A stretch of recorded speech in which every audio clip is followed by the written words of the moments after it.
¿Qué tal? Muy buenas tardes. Bienvenidos a este programa que es una colaboración entre la plataforma de Agenda MX y la Dirección de Comunicación de la Ciencia de la Universidad Veracruzana. Yo soy Alexa Mendoza, soy egresada de la Facultad de Biología de la Universidad Veracruzana y estudiante de posgrado en el Instituto de Ciencias Marinas y Pesquerías, también perteneciente a esta casa de estudios.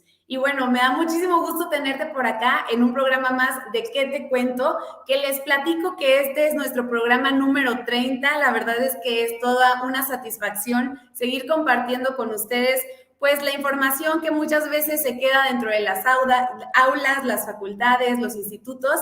Nosotros tratamos, de verdad, es la misión de este programa, hacerles llegar esa información para que se interprete de una manera mucho más fácil y que la podamos compartir fácilmente a través de las redes sociales. Y bueno, ojalá que si andan navegando por tu red social favorita y te encuentras con esta transmisión, te animes a quedarte durante todo el programa porque esta semana te vamos a contar sobre un tema que seguramente ya habrás escuchado, porque la verdad es que ya se ha convertido en toda una tendencia dentro de las comunidades o las personas que intentan mejorar sus hábitos alimenticios.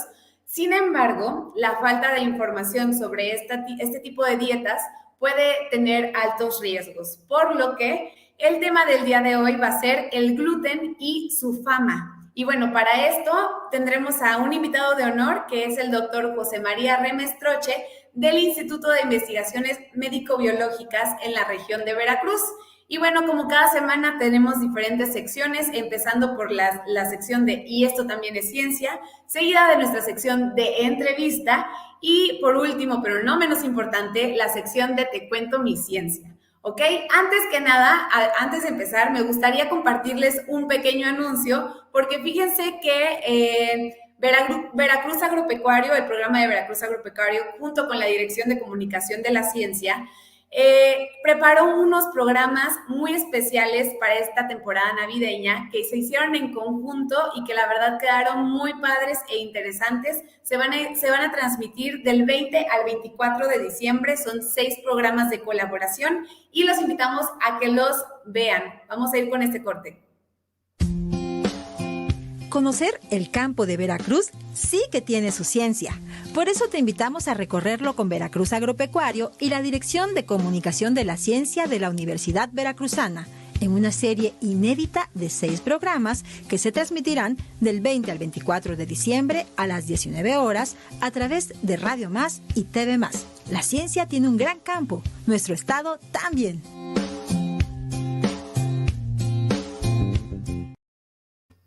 Bueno, pues ojalá que disfruten de estos programas que son una colaboración, como les decía, entre la Dirección de Comunicación de la Ciencia y el programa de Veracruz Agropecuario. Y bueno, sin más, vamos a dar inicio con nuestro programa. Vamos a arrancar con la primera sección, que es la sección de "Y esto también es ciencia", a cargo de Cintia Sánchez. Vamos con ella.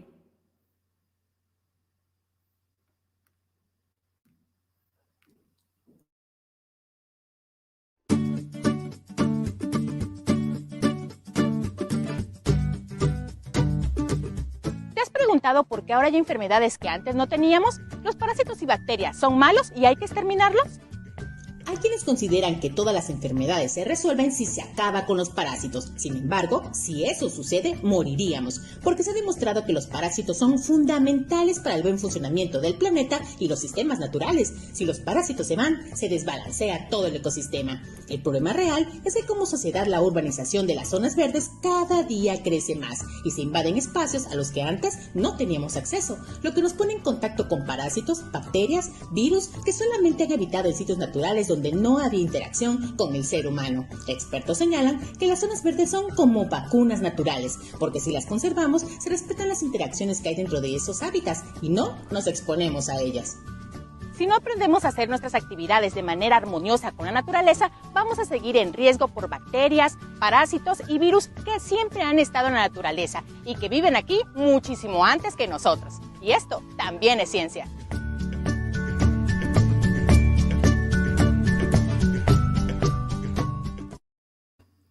Muchísimas gracias a Cintia Sánchez por otra cápsula de Y esto también es ciencia, igual de interesante como cada semana. Y bueno, ahora sí nos vamos a ir con nuestra sección de entrevista. Te recuerdo que el tema del día de hoy es el gluten y su fama. Y para esto vamos a hablar con el doctor José María Remes Troche del Instituto de Investigaciones Médico-Biológicas en la región de Veracruz. Les voy a contar un poquito sobre su semblanza. Él es especialista en medicina interna y gastroenterología, egresado del Instituto Nacional de Ciencias Médicas y Nutrición, Salvador Zurbarán, Ciudad de México, con posgrado en neurogastroenterología por parte de la Universidad de Iowa, Carver College of Medicine, y con maestría en ciencias médicas por parte de la Universidad Nacional Autónoma de México. Actualmente es el director del Instituto de Investigaciones Médico-Biológicas de la Universidad Veracruzana y es investigador nacional nivel 2 del Sistema Nacional de Investigadores. Ha sido editor de la revista de Gastroenterología de México y miembro del comité editorial de revistas como Gastroenterology, Clinical Gastroenterology and Health Pathology y del Acta de Gastroenterología de Latinoamérica. Es autor de más de 20 libros y más de 200 publicaciones en el área de gastroenterología y sus principales líneas de investigación son la enfermedad celíaca y trastornos funcionales digestivos. Qué interesante, ¿no? Bueno, vamos a enlazarnos con él para platicar un poco más sobre el tema del día de hoy. Hola Alexa, buenas tardes a la audiencia de ¿Qué te cuento? Aquí con el placer de acompañarlos esta tarde de sábado, gustosos de contestar sus preguntas y sus dudas.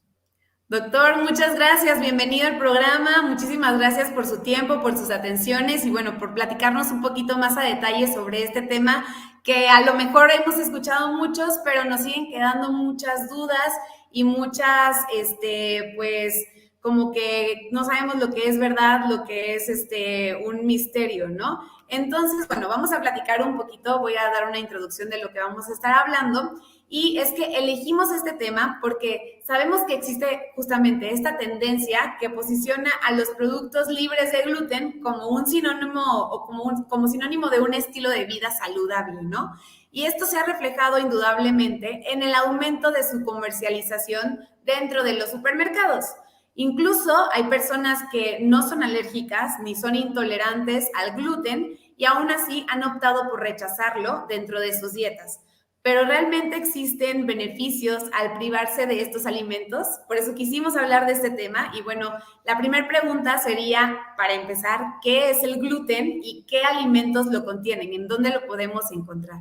Muy bien. Bueno, el famosísimo y tan satanizado gluten, ¿no? Considerando la buena introducción que nos presentas, el gluten es una proteína que forma parte de la estructura de múltiples cereales. Esta proteína forma parte de la estructura de las principales semillas con las que nos hemos alimentado en los últimos siglos.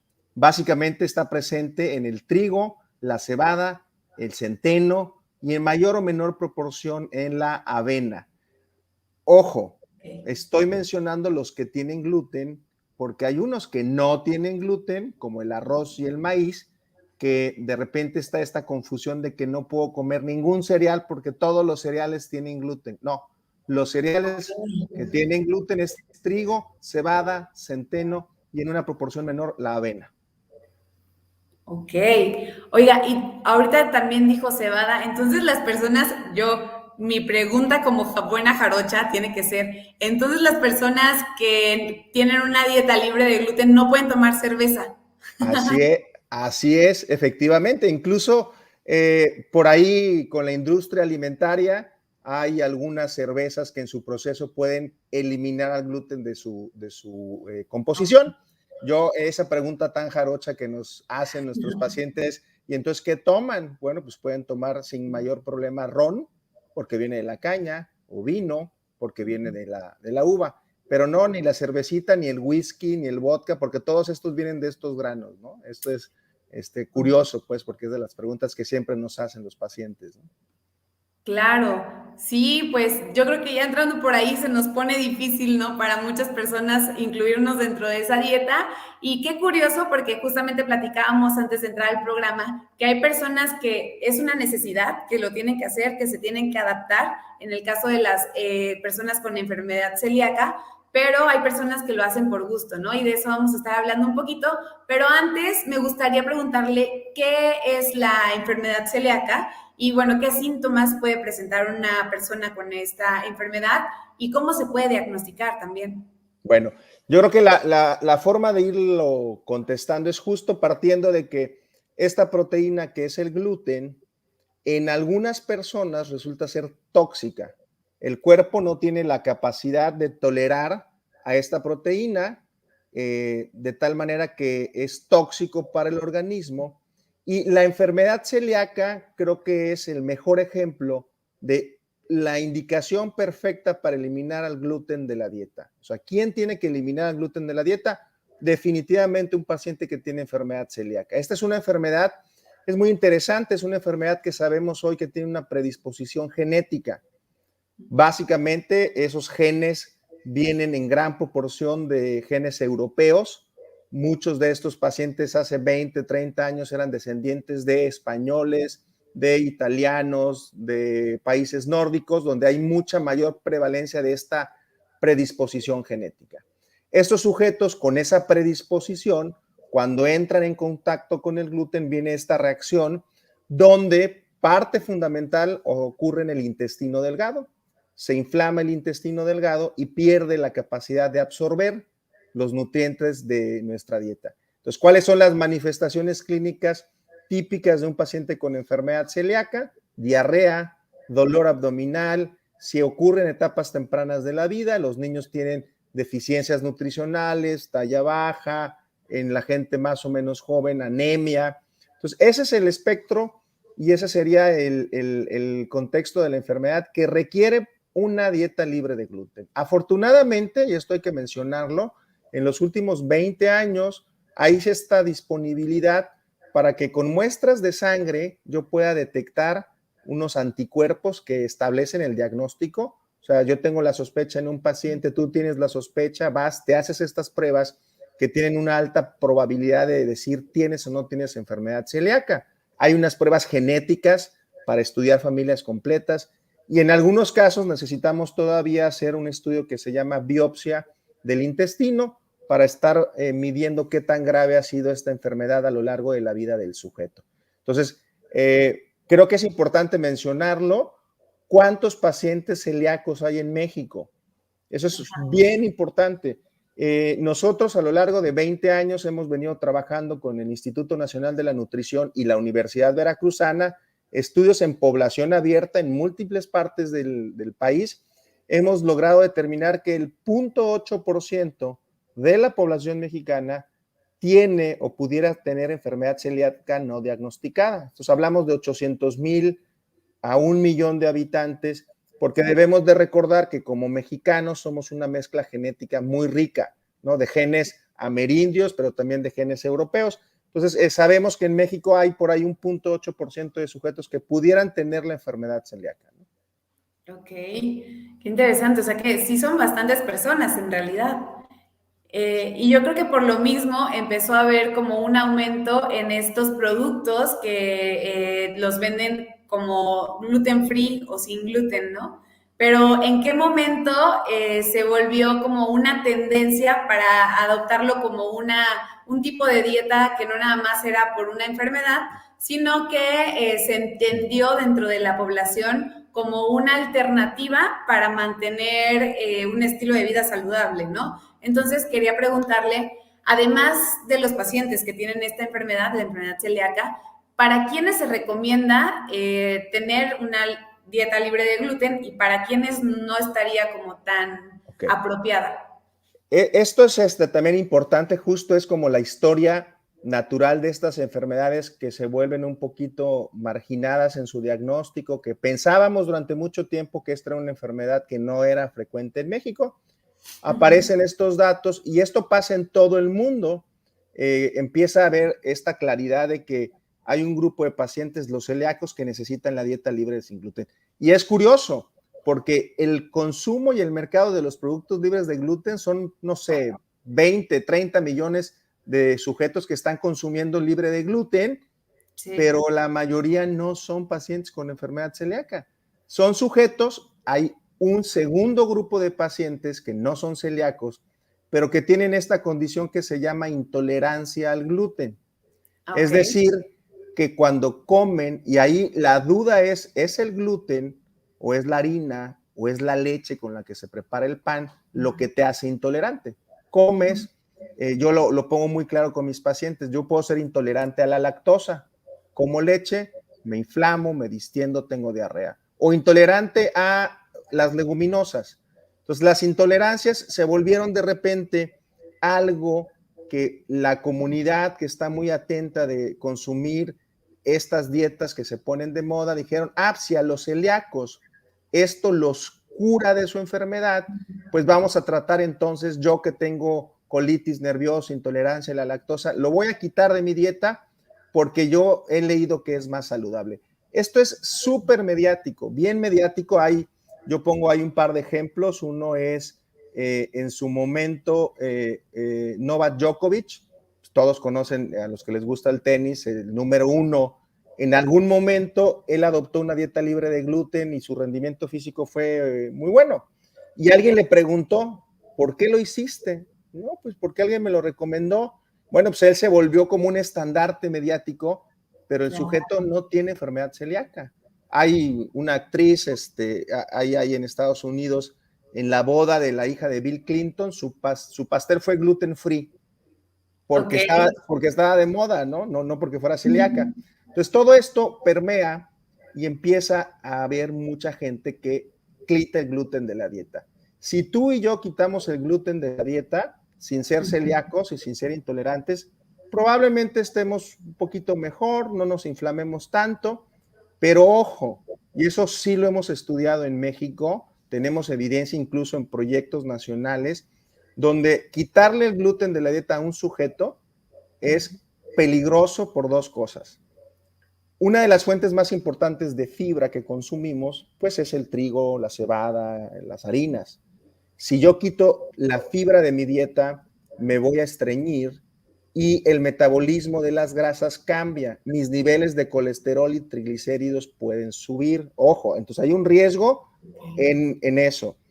Y el segundo hecho que también es muy interesante, cuando uno revisa qué es esto gluten free, revisa que estos alimentos están hechos de carbohidratos, no vienen de los cereales, evidentemente, pero muchas de estas harinas gluten free vienen hechas de papa o de camote, alimentos altos en carbohidratos, y los pacientes, contrario a lo que piensan, empiezan a subir de peso y aumenta un poquito el riesgo incluso hasta de diabetes, por ejemplo. Eso lo hemos visto en pacientes mexicanos. Y lo mencionas muy bien, los productos gluten free. Pero yo a un paciente celíaco, por ejemplo, muchas veces lo incito a, no tienes que comprar productos gluten free, tienes que tener una dieta que en México está, pero preciosa. Arroz, maíz, pescado, carnes. O sea, puedes comer naturalmente siendo celíaco sin ponerte un poquito en este riesgo metabólico. Evidentemente, pues ya toda esta parte mediática que hace, la gente compra, sigue estas tendencias. Nosotros no los juzgamos, pero sí hacemos esta recomendación. De verdad la necesitas. Y un tercer punto, y ahorita me acordé, porque eso también lo hemos estudiado, hay un investigador orgullosamente mexicano, el doctor Alberto Rubio Tapia, que trabaja en los Estados Unidos, que es uno de los líderes mundiales en esto. Él le llama la paradoja del gluten. El paciente celíaco no quiere seguir la dieta porque es difícil, y el 90% de los que lo consumen libre de gluten no lo necesitan y es 3 veces más caro. O sea, es mucho más caro. Sí. Entonces, cuando uno analiza y nos preguntan, oiga, entonces, lo quiero hacer para sentirme mejor, porque es una moda, yo no lo recomiendo. ¿Tienes la duda de ser celíaco? ¿Tienes la duda de tener intolerancia al gluten? Vamos a hacer pruebas, tienes que tener buenos diagnósticos, ¿no? Claro. Qué interesante, doctor. Oiga, y por ejemplo, lo que usted menciona del precio, por ejemplo, creo que es un parteaguas, ¿no? Porque dentro de esta paradoja de los que tienen pero no quieren y los que quieren pero no necesitan, pues también debe haber muchos pues, pacientes que sí tienen ese tipo de enfermedad y que no pueden acceder a estos productos, como usted dice, gluten free, que les dan como un precio pues un aumento en el precio por el hecho de no tener gluten, ¿no? Pero qué interesante que usted nos menciona que no necesitamos comprar específicamente estos productos, sino que podemos adaptar nuestra dieta con alimentos que ya están dentro de los platillos mexicanos y que pues así se pueden ver una adaptación, ¿no? Y también me parece que el aspecto socioeconómico juega un papel muy importante, o más bien se ve reflejado en estas personas que pues intentan seguir estas tendencias, ¿no? Sí se ve la presencia en un nivel socioeconómico pues un poco medio, superior o superior. Yo trabajé en una tienda que comercializaba productos veganos, vegetarianos, y llegaba mucha gente que sin tener esta enfermedad, pues compraba cada semana, ¿no? Este tipo de productos. Y pues no sé, me llama la atención que existe como esta diferencia o esta perspectiva que es muy diferente en el aspecto socioeconómico, ¿no? ¿Qué nos puede platicar de eso? No, definitivamente no es una cuestión de no lo consumas no, a ver, yo a mis pacientes celíacos, que tenemos un grupo grande de pacientes o de intolerantes con buenos diagnósticos muy claros, hombre, el que tengan una opción para que de vez en cuando puedan tomarse un sándwich, una pizza, Claro. una galletita, que es algo que lamentablemente muchos de esos pacientes cuando hace uno el diagnóstico era parte fundamental de su dieta. Sí puedes optar por este tipo de productos de forma intermitente. A ver, recordemos que, y eso no lo mencionaba, ahora lo recuerdo, es el gluten es el culpable de que las conchas y las bombas y las donas sean esponjositas, ¿no? Que sean muy ricas, así. Qué bonita culpa. Esa es la culpa del gluten. Entonces, un pan sin gluten, una pizza sin gluten, una concha sin gluten, Sí. su consistencia es diferente, Sí. es más cara y nutricionalmente pues tiene algunas desventajas, pero está para ese mercado, para esos pacientes que de repente quieren tener como ese lujo, yo les llamo. A ver, aparte de la cuestión socioeconómica, también para los pacientes celíacos hay una cuestión social bien difícil, o sea, ir para ellos a un restaurante puede ser una pesadilla, ir a un evento social donde de forma inadvertida se pueden contaminar y pueden tener síntomas. Entonces, estos son opciones para esos pacientes, ¿no? Definitivamente, todo, como todo en la vida, hay que tener una mesura y un juicio cuándo sí y cuándo no. Evidentemente, la industria alimentaria evoluciona, empiezan a haber ahí opciones de productos libres de gluten donde son harinas que les están quitando la toxicidad, pero seguimos todavía mucho con la confusión y hay una parte también del etiquetado, el tan famoso etiquetado en los productos de gluten, pues tienen que tener certificaciones, muchas empresas te dicen que son libres de gluten cuando realmente no lo son. Entonces, para los verdaderos celíacos, yo les digo, mis pacientes con enfermedad celíaca o el grupo de celíacos en México son unos maestros, saben exactamente bien dónde comprar, qué tienen, qué no. Entonces, no lo quiero dejar pasar, que no se entienda que no estamos en contra, sino hay que ajustarlo y hay que usarlo cuando es necesario. Ok. Doctor, nada más retomando lo que nos mencionaba hace un momento, mencionó que en algunos pacientes se presenta desde la niñez y otros en etapas ya más adultas, ¿no? Sin embargo, bueno, escuché que es una enfermedad genética que tiene que ver con los aspectos genéticos. Entonces, por qué se presenta a diferentes momentos y por qué no desde que pues nacen, por ejemplo? Eso es una de las preguntas más difíciles de contestarle a un paciente cuando después de 40 años que le habían dicho toda su vida que era colitis nerviosa o que era intolerante a la lactosa, resulta que es celíaco y toda su vida comió pan. El celíaco nace naces con esa predisposición genética. Evidentemente, mientras más temprano es el diagnóstico, mejor. Muchos de los niños celíacos que diagnosticamos tienen antecedentes familiares, entonces los agarramos en etapas tempranas. Afortunadamente, cada vez hacemos diagnósticos más temprano. Pacientes 20, 30 años con diagnósticos de diarreas crónicas o colitis refractarias, empezamos a rascarle un poquito y los encontramos. Pero todavía el día de hoy hay pacientes que a los 50, 60 años, de repente se hace muy evidente todo y les parece prácticamente imposible que les estemos diagnosticando una enfermedad que desde la infancia traen. Hay ahí otra hipótesis muy interesante donde dice que el paciente tiene esa susceptibilidad genética latente, hay un grupo de pacientes que tienen esos genes y que puede ser que alguna infección en el transcurso de su vida sea como ese gatillo para que la enfermedad se haga manifiesta, ¿no? Entonces, dentro de la enfermedad celíaca hay pacientes que tienen diagnósticos y síntomas tempranos, otros están como latentes, muchos son familiares. Yo cuando le digo, esta parte genética también es importante aclarar, no quiere decir que todos los pacientes, toda su familia tiene enfermedad celíaca. Hay una predisposición y siempre decimos, donde hay un celíaco puede haber uno o dos más, ¿no? Entonces, esas familias empiezan a estudiar y resulta que el abuelito siempre tuvo diarrea o que la tía tenía anemia o que el hermanito tiene muchas alergias y resulta que es la manifestación, ¿no?, de la enfermedad celíaca. Ok. Otra pregunta curiosa, ahorita que mencionaba lo de las alergias, por ejemplo, yo llegué a escuchar a alguien que tenía esta enfermedad o que pensaba que tenía esta enfermedad porque le salían como unas ronchitas en la piel. ¿Eso también se puede presentar? La enfermedad celíaca tiene algunas manifestaciones fuera del intestino. Una de estas manifestaciones es una dermatitis muy típica que se llama dermatitis petiforme, una especie como de herpes. Los dermatólogos nos ayudan mucho en el diagnóstico. La otra manifestación atípica es la anemia y la talla baja. Usas un término que no habíamos usado ahorita y también es importante aclararlo, la alergia. Okay. La enfermedad celíaca no es una alergia. La enfermedad celíaca, ese es como mensaje para llevarse a casa, es una enfermedad genética donde el mecanismo es autoinmune, es tu mismo cuerpo te lastima.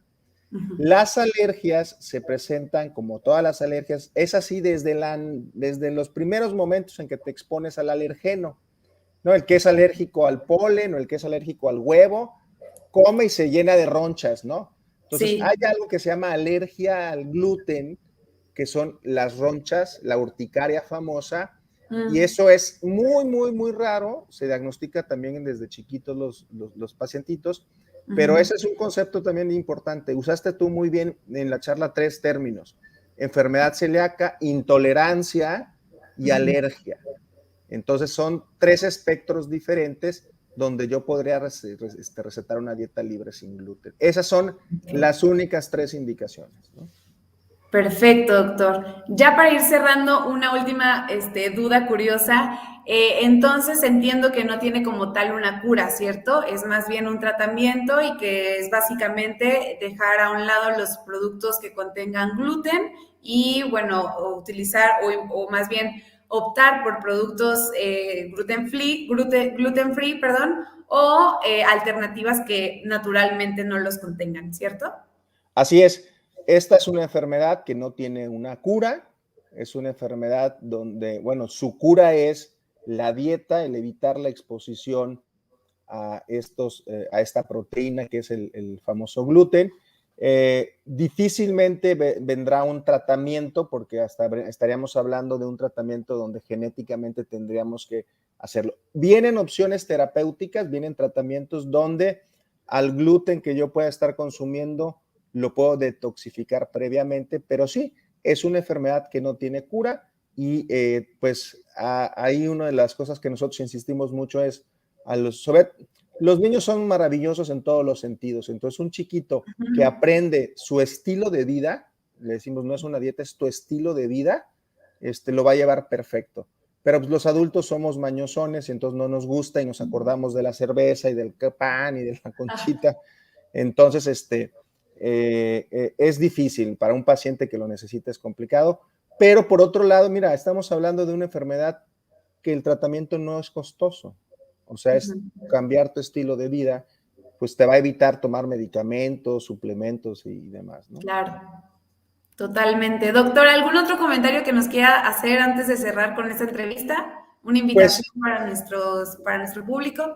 Sí, bueno, la invitación cuando hablamos de este tema siempre es aquellos sujetos que hoy tengan una dieta libre de gluten porque hayan creído ser celíacos o intolerantes. La recomendación es que se acerquen con un profesional de la salud.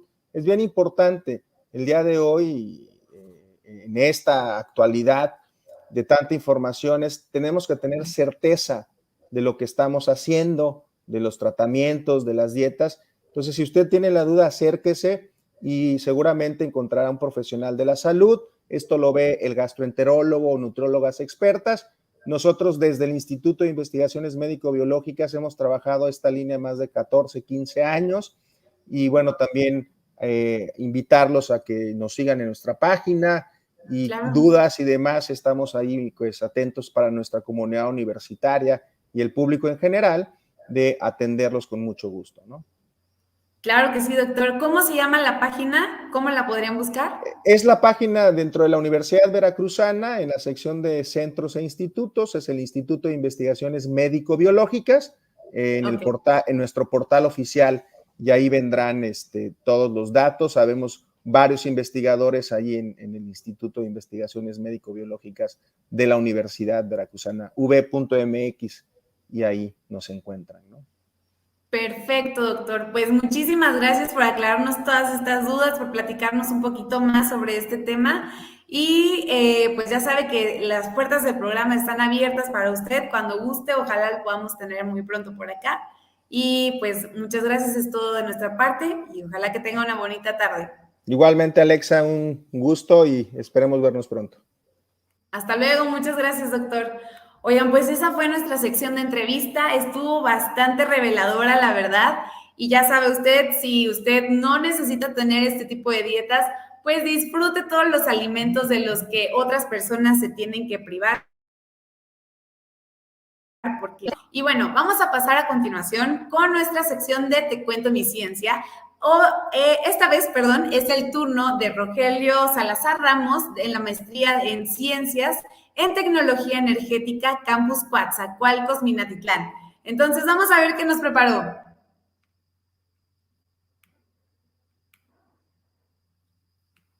¿Sabías que, de acuerdo con la Secretaría de Energía, actualmente México tiene una demanda de combustibles aproximada de 1.239.000 barriles diarios, con una capacidad de producción de 732.000 barriles diarios? Esto quiere decir que alrededor del 40% de nuestros combustibles son importados. Las dependencias encargadas del sector energético trabajan arduamente en el desarrollo de proyectos para incrementar nuestra producción. Pese a esto, se prevé que para el 2027 nuestra importación incremente un 125%.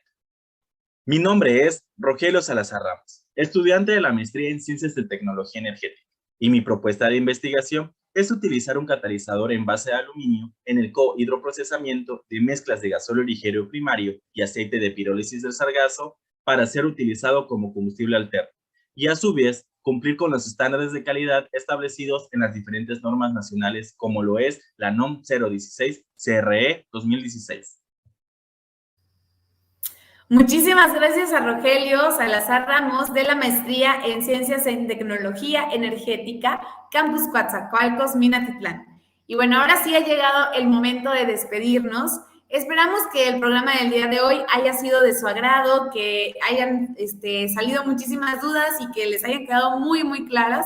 Y bueno, ya saben que los invitamos a que puedan compartir este programa para que mucha gente más se entere de esta información que seguramente les será de mucha utilidad. Y bueno, les recordamos que este es nuestro programa número 30. La verdad estamos muy contentos y también pues ahora sí nos vamos a tomar un poquito de vacaciones en estas épocas decembrinas, épocas para descansar un ratito, para estar con la familia, con las amistades y disfrutar pues del sentido de la vida.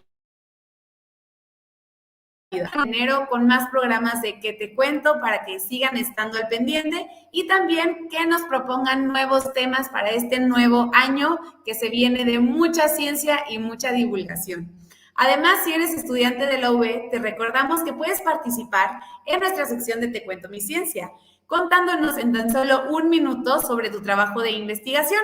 Y las cápsulas se estarán compartiendo en las redes sociales de la Dirección de la Comunicación de la Ciencia, las cuales te invitamos a seguir, que están aquí debajo de mí. El autor o la autora de la cápsula mayormente compartida será acreedor de un obsequio no monetario por parte de la Dirección de Comunicación de la Ciencia y tendrá la oportunidad de ser invitado especial en este programa para platicarnos un poquito más a detalle sobre su investigación. Bueno, pues esto ha sido todo por hoy. Yo soy Alexa Mendoza. Le quiero agradecer a la doctora Elvira Morgado, que es la directora de Comunicación de la Ciencia de la UB, a Tomás por prestarnos esta plataforma, que es nuestro productor y siempre muy abierto a todas las peticiones que nosotros le damos. Y pues a ustedes, a todo el equipo de Dirección de Comunicación de la Ciencia, que pues comparten estos programas, que están atentos a la información y que lo disfrutan, igual que nosotros disfrutamos hacer este programa para ustedes. Y bueno, nos vemos muy pronto en otro programa más de ¿Qué te cuento? Hasta luego.